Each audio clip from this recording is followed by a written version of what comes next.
마태복음 15장 3절부터 봅니다. 대답하여 가라사대 너희는 어찌하여 너희 유전으로 하나님의 계명을 범하느냐. 하나님이 이르셨으되 내 부모를 공경하라 하시고 또 아비나 어미를 회방하는 자는 반드시 죽으리라 하셨거늘 너희는 가로되 누구든지 아비에게나 어미에게 말하기를 내가 드려 유익하게 할 것이 하나님께 드림이 되었다고 하기만 하면 그 부모를 공경할 것이 없다 하여 너희 유전으로 하나님의 말씀을 폐하는도다. 외식하는 자들아, 이사야가 너희에게 대하여 잘 예언하였도다. 일러스되 이 백성이 입술로는 나를 존경하되 마음은 내게서 멀도다. 사람의 계명으로 교훈을 삼아 가르치니 나를 헛되이 경배하는도다.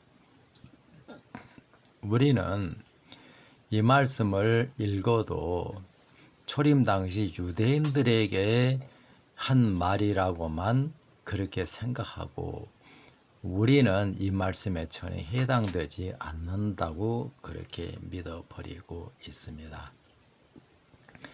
계시록 3장 17절을 봅니다. 이 말씀은 마지막 때의 교회, 우리들이죠. 그 마지막 때의 교회인 우리들에게 주신 말씀입니다. 내가 말하기를 나는 부자라, 부요하여 부족한 것이 없다. 그렇게 너희가 생각하고 말하지만 실상은 너의 곤고한 것과 가련한 것과 가난한 것과 눈 멀어버린 것과 벌거벗은 것을 알지 못하도다. 이 말씀의 가장 중심이 되는 말씀은 눈이 멀어버렸다. 마지막 때의 신앙을 하는 우리들의 눈이 멀어버렸다. 눈이 멀었다는 말은 사단의 가라지, 거짓말과 하나님의 진리를 전혀 분별하지 못하고 사단의 거짓말을 하나님의 진리로 믿고 있다는 말입니다.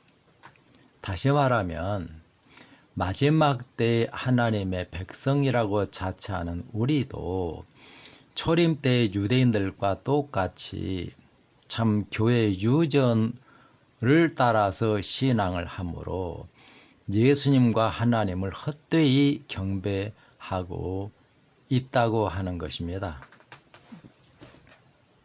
이렇게 확실하게 우리에게 말씀을 주셨는데도 불구하고 우리는 우리 교회가 참으로 진리교회다, 진리를 가지고 있는 그런 교회다, 그렇게 확실하게 믿고 있습니다.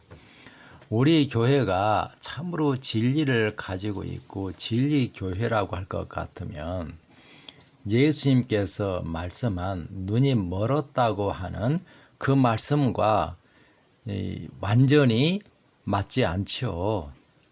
예수님이 틀렸든지 우리들이 틀렸든지 둘 중에 하나라야 합니다. 지금까지 이제 히브리서 9장을 쭉 보면서 우리들이 믿고 있는 진리라고 하는 그 내용들이 전혀 성경적이 아니라고 하는 것을 확실하게 보았습니다. 그런데도 불구하고 우리는 어떻게 참 우리 교회가 참으로 진리교회고 진리를 가지고 있다, 그렇게 믿을 수 있을까요? 그것은 우리 교회의 교리가 확실하게 두 부류로 나누어지기 때문입니다. 종교개혁자인 마틴 루터가 세운 이 개혁신앙, 그리고 이 마틴 루터가 완전히 개혁하지 못한 중요한 진리들은 4대 교회 시대에 계속해서 개혁을 했었습니다. 그렇게 하나님의 능력의 역사로 완전하게 개혁이 된 그 진리와 신앙이 제7일 침례교회로 이어졌습니다. 제7일 침례교회에 가서 그들이 믿고 있는 진리를 배워가지고 제7일 침례교회에서 믿고 있고 마틴 루터가 전하고 개혁신앙으로 완전히 회복한 하나님의 참된 진리들을 우리 교회의 교리로 받아들였습니다. 그러니까 우리 교회가 생겨나기 이전에 세워졌던 하나님의 참된 개혁하시는 그런 진리를 우리 교회의 교리로 받아들였고요. 그리고 우리 교회 선조들이 세운 교리들로 그렇게 구성되어져 있습니다. 개혁자들, 개혁신앙으로 세워진 그 진리와 교리들 예언은 확실하게 하나님의 진리였고 그 진리를 따라 종교개혁에 강한 힘을 실어주었던 그런 예언이고 진리입니다. 일단 우리는 그 다른 교회, 이전 교회들에서 받아들인 그 진리와 예언이 확실하게 하나님의 진리와 예언이라고 하는 건 너무나 분명하죠. 그 말씀이 그러니까는 우리 교회가 참 진리를 가지고 있다. 그런 신앙에 세워져 버린다고 하는 것입니다. 그런데 진짜 중요한 것은 그런 개혁신앙으로 세워진 그런 교리들, 진리들이 아니고 우리 교회 선조들이 세운 그 교리들이고 우리가 진리라고 믿고 있는 그런 말씀과 예언들입니다. 우리 교회 선조들이 세운 그 교리와 예언들은 하나도 성경과 일치하는 그런 것이 없습니다. 철저하게 성경과 맞지 않는다고 하는 것입니다. 4대 교회 그 시대에서 이루어진 그 진리들을 받아들여서 교리로 세우고 있는데 그 중요한 그 교리들을 창조, 삼위일체, 예수님의 초림과 재림, 믿음으로 말미암는 의, 성경, 오직 성경, 침례, 안식일, 그리고 영혼은 불멸하는 것이 아니다. 육체가 죽을 때 영혼도 함께 죽어서 무덤에서 잠자고 있다. 그러한 교리들은 참 이 4대 교회 시대에 종교개혁자들에 의해서 세워진 그런 하나님의 진리들입니다.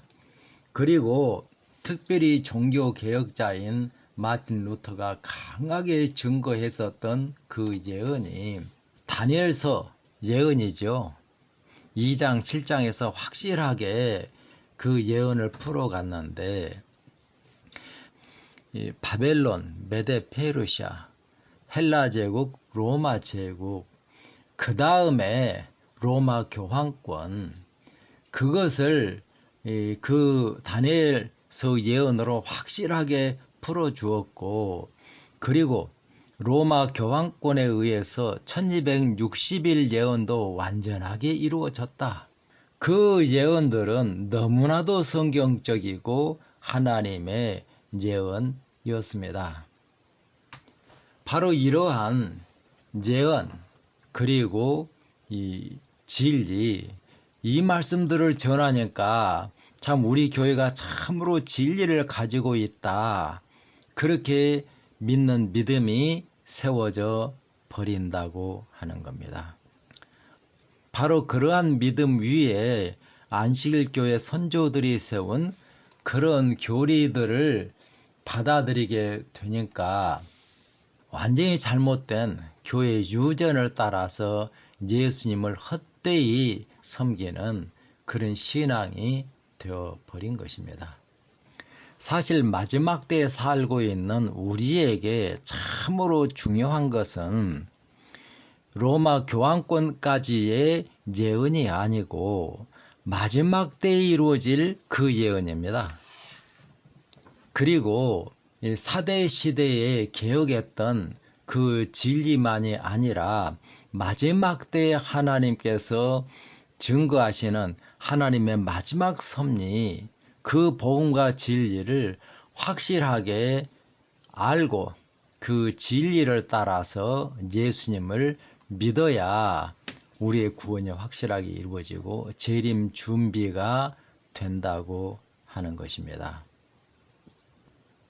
이제 안식일교회 선조들이 세운 그 교리들을 보도록 합니다. 윌리엄 밀러가 하나님의 종이었고 그를 통해서 재림 운동을 일으켰는데 그 재림 운동이 하나님의 운동이다. 그리고 하늘의 성소라는 건물이 있다. 그 하늘에 있는 성소라는 건물로 회개한 사람들의 죄가 옮겨져 있다. 그 죄를 정결하게 하는 것이 다니엘서 8장 14절의 성소 정결인데 그 성소를 정결하게 하기 위해서는 하늘 성소로 옮겨진 누구의 죄를 정결하게 할 것인가? 그것을 확인하기 위해서 조사 심판을 해야 한다. 2300주야 1844년 10월 22일까지 예수님이 하늘에 올라가서 첫째 칸에서만 봉사를 하고 그리고 1844년 10월 22일이 되자 첫째 칸의 봉사 끝내고 성소 문을 닫고 지성소의 문을 열고 그때에서 지성소에 들어가서 조사 심판 그 일을 하고 있다. 그리고 엘렌 G. 화이트이 마지막 때를 위한 선지자다. 안식일 제7일 침례교에서 세운 그 안식일은 참으로 하나님의 귀한 진리인데 그 진리를 그대로 두지를 않아요. 안식일에다가 자기들의 교리 그걸 보탰습니다. 그래서 안식일은 하나님의 인이고 일요일이 짐승의 표다. 그리고 계시록 13장 11절에 땅에서 올라오는 짐승이 미국이다. 그 미국에서 일요일 협령을 내린다. 시골 생활, 그 다음 건강 기별, 안식일 교회가 여자의 남은 자손이다. 그리고 다니엘서 예언, 요한계시록 예언, 마지막 부분에 대한 예언이 하나같이 잘못되어져 있습니다. 다니엘서 2장의 돌나라가 재림이다. 그리고 다니엘서 7장의 심판이 조사 심판이다. 그리고 다니엘서 8장의 성소 정결이 바로 조사 심판이다. 다니엘서 11장 예언은 올바로 이해가 도무지 되지를 않으니까 다니엘서 11장 예언을 풀어가는 사람조차도 없는 그런 상황입니다. 요한계시록 예언도 처음 부분은 좀 맞는 것 같더니 뒤로 가서는 완전히 다 잘못된 그런 해석을 해버립니다. 일곱 교회, 사대 교회까지는 그럭저럭 괜찮은데 빌라델비아 라우디아 교회는 전혀 올바로 풀고 있지 못하고요. 일곱인은 철저하게 이 첫째 인부터 일곱째 인까지 전혀 성경적이 아닙니다. 일곱인은 일곱 교회와 똑같다고 그렇게 풀어요. 이 요한계시록 그 예언 해석이 아주 간단하면서 정확하게 그렇게 해석하고 있는 게 성경통신학교 요한계시록 연구입니다.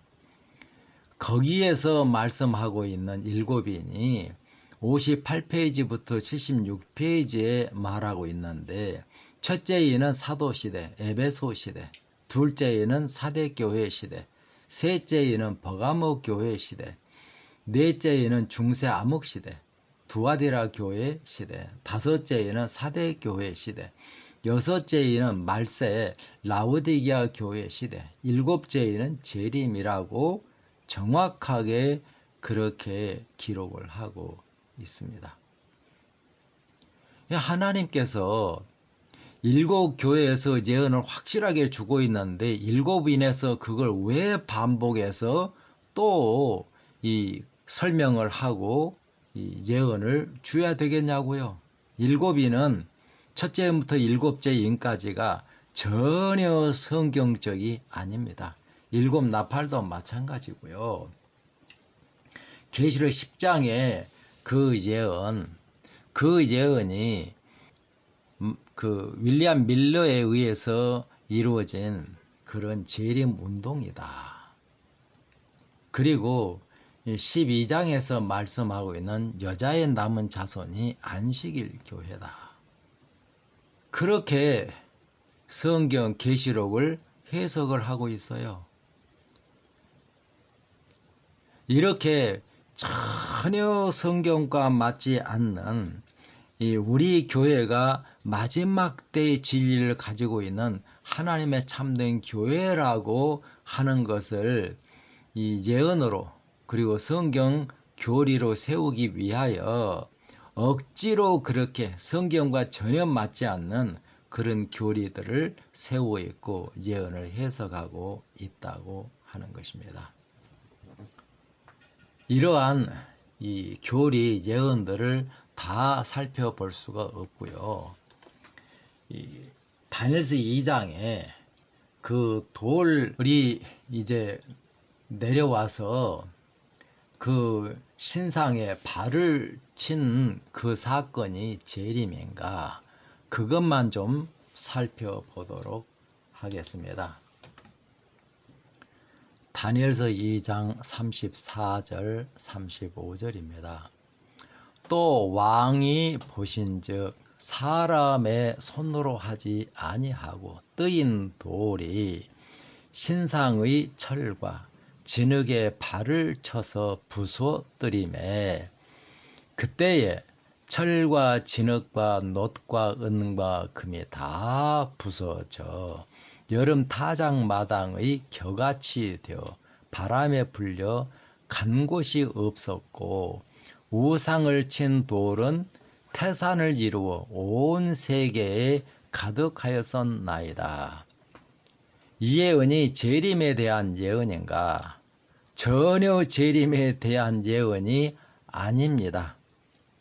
왜냐하면 신상에 발을 쳐서 완전히 부서뜨려 여름 타작마당의 겨같이 완전히 바람에 불려 간 곳조차도 없게 만들어버린 그 돌이 점점 커져서 태산을 이루고 나중에는 온 세계에 가득했다. 이것은 그 우상을 친 돌이 처음에는 작아요. 그러다가 점점 커지고 이 태산을 이루고 맨 나중에는 온 세계에 가득해진다. 이건 재림하고 전혀 맞지 않습니다. 재림은 재림하면서 온 세계를 가득 채우고 와요. 왜냐하면 그 재림하시는 그 예수님을 온 세상에 있는 모든 사람들의 눈이 볼 것이요, 그렇게 말을 하고 있잖아요. 예수님의 재림은 어느 한 곳에 임해가지고 점점 커지고 나중에는 온 세상을 덮는 그런 재림 아닙니다. 신상을 친 돌은 재림을 말하는 게 아니에요.